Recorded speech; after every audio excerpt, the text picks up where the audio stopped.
why, despite all that you're saying, that the church does not take from people, but rather gives to its people. Yet there are a lot of people in this country who cannot fathom the lifestyle of certain church leaders and the congregation they lead. How do people put the two together? Forgive me, but I have to say this. Do you question why your president enjoys all that he does, yet the promises are not being fulfilled? Oh, absolutely. Is that not why we talk about the political shows all the time? Do you have a way of checking? I'm asking this question because when you see the lifestyle of a pastor, it is easy to conclude and think it is the church's money. But one good thing deserves another. You might have stood in for someone in a challenge, and the person came out of it, and God blesses the one.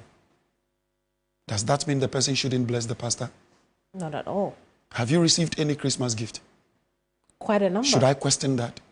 When you wear that beautiful dress he got you, should I question that? Do I know what you did to deserve that? If I'm in a position of trust, you should question it. And the church leader is in a position of trust. That is where you get it wrong. Though you have your parents at home, it is not everything they show to you.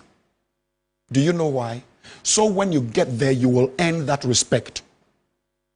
I repeat, this is deep. I will need you to think about it later.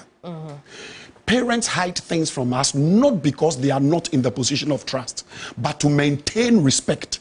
Okay. Now, you can never be blessed from a source you don't respect. And if we keep doing this, the respect that men of God deserve will crash. We will not be blessed by that. When you choke the same pipe through which the water comes to you, you will starve. You would thirst to death. You won't have water. It is not everything that you think is gained or gotten out of ill duties. It's not everything. It's not everything. When the director, the manager, is doing well, you celebrate. But when the pastor is being taken good care of, there's a question. Then employers, make us staff and pay us if you can pay. Or maybe you should have jobs. And who says we are lazy? You think being a pastor is a lazy thing? No. I worked with Ghana Prison Service for 10 years. I was in ministry and still pastoring. As I speak to you, I'm still working. No pastor is lazy. No pastor is jobless. When you see a footballer jogging on the street, you say he is preparing because he is a footballer. But when you see a pastor seated by the Bible study, you call him lazy. What is he doing with the Bible? Is he not training to function properly? Why do you think pastors are jobless when we take the same time the footballer will use to jog, to study the Bible, to give you the word of God?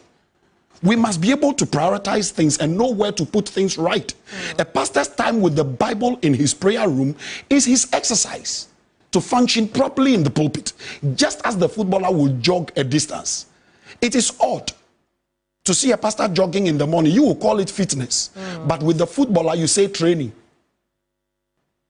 So the pastor's time, he is not lazy. He also trains to function properly. He is not jobless. He also trains, because when the pastor goes to do the work you do, what time will he have to seek the face of God and study the word of God? So he will tell you the mind of God for the next step. Everybody prepares to function perfectly in their mission, but you want the pastor to add another thing to miss the preparatory time.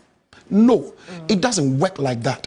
May we stop attacking pastors and rather see the nature of the work we do and appreciate it, and society will be better. When we didn't have this character, we didn't have too much of away buses. What does away bus mean? Well, I will not break it down because I know where you want me to go. I'm not going. Me.